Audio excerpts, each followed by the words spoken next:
right there. Yes, because you named this one. Because this is a potpourri, but you're not having potpourri. No, we went with the cosmic cauldron. Cosmic cauldron. Yes. Okay, cosmic crucible, but that's not. I like the crucible. No, you burn stuff. Yeah. But it's very alchemical. It is. Yes, exactly. We have the alchemy, the cosmic alchemy. This stuff is burning away the bad and leaving only what we need. So we evolved with the question about who would I meet, or what would I witness if I could go back in time? And definitely I'm going to the year 1700 for good attention. It was middle years, and we can pose an interesting point. Like the stuff that I know, because I'm trained in physics and his origin stuff. That's right. But then there's stuff I know that he hasn't figured out yet. Right, and he will figure it out. Okay, so now this is everything. You can screw it all up. Disturb the space-time. Yes, it reminds me of one of my favorite episodes of The Simpsons, which has been on TV for so long. The Simpsons, okay. It really does. Homer Simpson somehow turns a toaster into a time machine. And every time he goes back in time and comes back, there's something different because he keeps disturbing the continuum. And he disrupts with the flow of time. Right, okay. And one time all he did was step on a bug, and then he comes back and everybody's a lizard person. I'm going to find that episode. It's very funny. And then he comes back and everything looks the same except it's super boring or something like that. And he's like, oh, I got to get out of here. And he goes, and right after he leaves, it starts raining donuts. So that toaster is actually access to the multiverse. Yes, exactly. Really so here's an interesting issue. There's a time travel issue. And it has to do with what are called gin particles. In this particular example, it would be a gin concept. So a gin particle, it's J-I-N, it is something that was never created nor destroyed. It just exists. Nice. Okay, so in the more classic movie classic example, let's go to Back to the Future. Okay, in Back to the Future, Marty at the school prom gets a hold of the guitar, and then he starts imitating Chuck Berry. Okay, but Marion Berry is the band leader, Chuck Berry's brother. Marion Berry hears this tune and says, Chuck, here's the tune you've always been trying to figure out what would work. And he puts the phone up to the thing, and he hears Marty. It's John, okay? And so now, if we follow this through, what we're led to believe is that Chuck Berry got his most brilliant song from a white man. Yeah, exactly. Not from Michael J. Fox.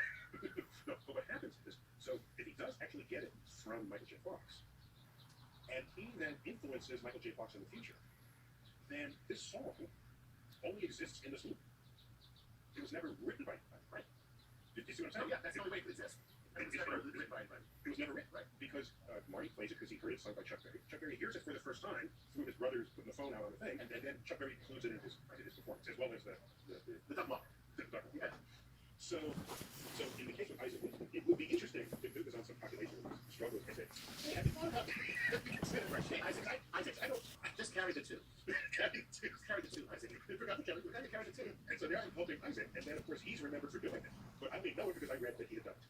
And so again, that would be something that's closed in a time that never had a beginning or an end. So just an interesting little fact about that. I love that gin part. Nice. Yeah.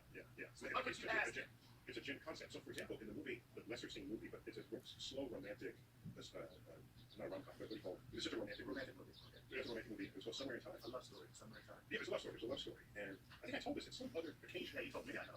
I think where an old woman comes up to the main character who happens to be Princess Marie, who plays Superman. Oh, no, we never talked about this. We don't talk about this. And she comes up, he's a professor, and she gives him a locket. It says, come to me. Oh, no, we never talked about And that. he finds out that she's back in time, like the 1920s or 1930s. And he does research on this and finds out that this woman exists at another time. And he goes to his physics professor and colleague and says, there anybody go back in time? So try this and do this. He goes back in time and brings this locket with him. And he does meet her. And they do fall in love. And as a gift of his love for her, he gives her this locket. Well, you didn't know that much. That was her locket. He didn't spend time. Gave her her own locket. But whose locket is it, right? Because in that case, that's a gin particle where the locket was never created or destroyed. And it doesn't exist before it appeared, and it doesn't exist after. It only exists within that time. It's locked in time between when she gave it to him and when he gave it to her. Interesting. Yeah, so you have to just watch out for it. Yeah. So now, what do you say to me? I say, please help. Just ask me. Yeah, the problem is there's a lot we take for granted, not just I, but any of us living in the year 20, in the 21st century. We just take for granted that we understand energy, which was a poorly formulated concept in his day.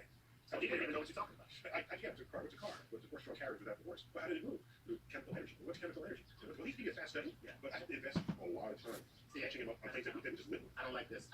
Here's what I say. Because he's your hero. Yeah. Right? He's the guy that you love. Yeah. He's got a beautiful mind. Yeah. And after you talk to him for an hour, you're going to be like, listen, dumbass. I told you. How does the horse was carried to me? Right, exactly. That's it here, dumbass. Newton, you dumbass. Yeah, I don't like this. I don't like it. Okay, that could upset my hero worship. Right. So that's what I would. All right, there you go. What else you got? Let's go to Austin Media, Austin Food Media from Instagram. Says, hello, my name is Austin, and I live in upstate New York. I work in the aerospace industry, and I build giant hyper rockets. My question is based on rocket telemetry. As the Earth rotates due east, as we launch rockets due east, and use the Earth's gravity to help it get into orbit, does the amount of gravity assist come from just the overall mass of the Earth and its speed of rotation, or does the mass of our iron core help with the amount of speed of the rotation in relation to the amount of gravity we feel? So, Okay, it's got nothing to do with anything. okay, there you go. It's got nothing to do with anything. All right. It's much. Austin, we're going to treat you like Isaac Newton right now. No, that's a rocket scientist overthinking the problem, right? Okay, it's possible to think too much. Just rein that in, right? Let that brick brain calm down. just take a cleansing breath. Okay. So clearly he knows, and others might not know, that is our preference. Anyone who's launching rockets to launch east. Okay, because Earth is rotating west to east. So you get A little assist. and you get a little. It's not a gravity. No, not gravity, just a It's little, a pure speed push. a little Speed assist. tailwind. That's a tailwind. A little tailwind for rockets.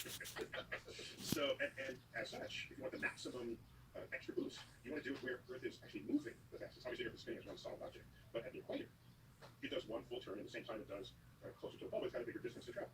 It's therefore moving faster. You look at the equator, it's going about 1,000 miles an hour. We're here in New York City. We're moving about 800 miles an hour due east. So generally, you want to launch as far south as possible. Get some mobile launch platforms. That pick up your rocket, go to the equator, and launch it from the equator. It's not cool. It's a business one. So and if you do that, then you don't need the fuel necessary to have gap that extra speed boost that you got. So it's a matter of saying, if you say fuel, now I have more payload capacity for the thing you're paying me to put into orbit. So everything is better. Okay, if you can take less fuel. And it's not that much less fuel, but it's enough you can make incremental differences in your profit margins. That's all. It's got nothing to do with the core. It's got nothing to do with how strong your gravity is. Extra speed. Hello? That's all it is. And shut up. So that you can make it orbit. That depends on the and for Earth, it's about 5 miles per second. He was just out and just had a drink before being put back in straight. Does it look like that kind of splashes? As you fall back to Earth, Earth curves away. So every 5 feet, let's say, you fall toward Earth, you move so far downstream. I'll just stop. Curve shape has curved 5 feet away. So you're constantly falling towards Earth at a speed where Earth is exactly curving away from you. That is the orbital speed, and Earth is 18,000 miles an hour, so that's about 5%. Yeah. Nice. All right. People, I've been in the house with my kids for a long time. It sounds really good, man. Send it that way. You don't get you can make a game. You must go to work today. Dealer's choice, as far as I'm concerned.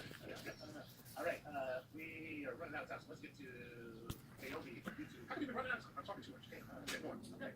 Does light ever cease to move? Can a photon be in a state of momentumless relax, or does it continue to move indefinitely? And so I guess he has to be talking about in the vacuum of space, because we know that photons cease to move, you know, when they hit your eye. Right, they're not photons. Right, they're not They photons. become pockets of energy, electrochemical energy Right. in your head. Right. So, photons. We can slow them down. Anytime you put them in a transparent, denser medium, they go slower. So they go slower going from vacuum to air. They go slower going from air to water. They go slower going from water to glass. They go slower going from glass to diamond. Okay? Diamond, light travels 40% of its peak speed in a vacuum. Okay, so now there have been some experiments where they created a medium where the light is really, really slow. Like you can practically watch it move from one point to the other. Right, so what you're doing is they're boosting what's called the index of refraction. The higher the index of refraction, the greater the light will bend as it crosses into that medium, and the slower it will move. Okay, that's why diamonds are so useful as rays. You put facets in it, and the light goes in it bends so severely, you can have you can trap light enough so that it comes out a completely different place than where the light went in. So it gives the diamond the appearance of having certain radiance. Right? If it only gave light in the direction you sent it in, then it's because I have light.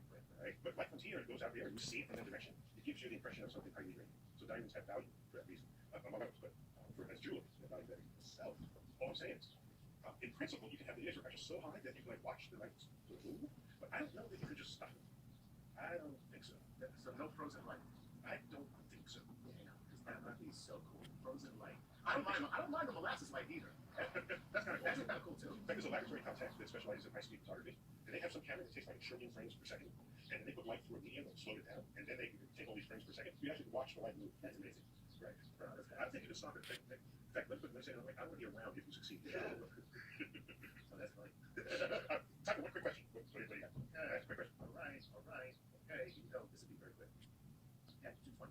YouTube says, if aliens are real, what technology can we suggest that they have? In other words, what technology do you think they would have? Example, like a Dyson sphere. Is there anything that we, first of all, if they can get to us?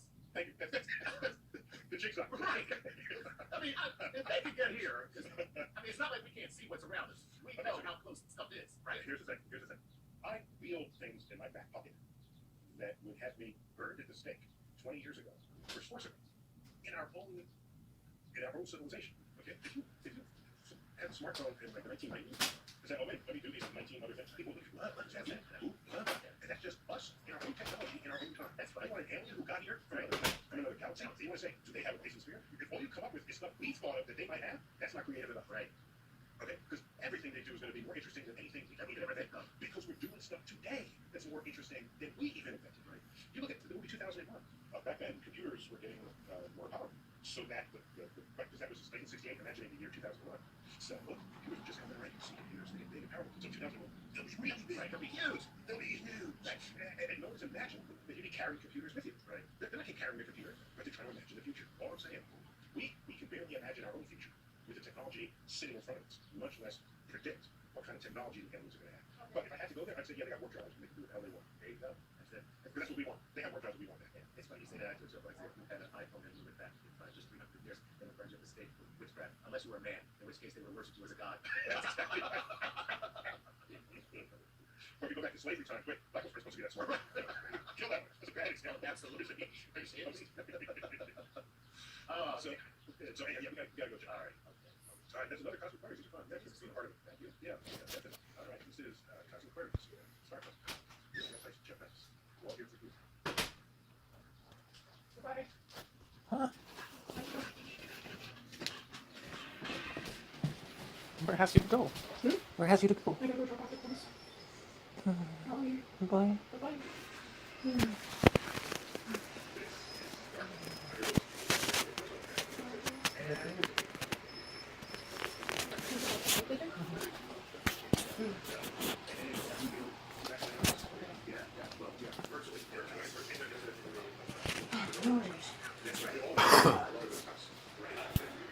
Meow.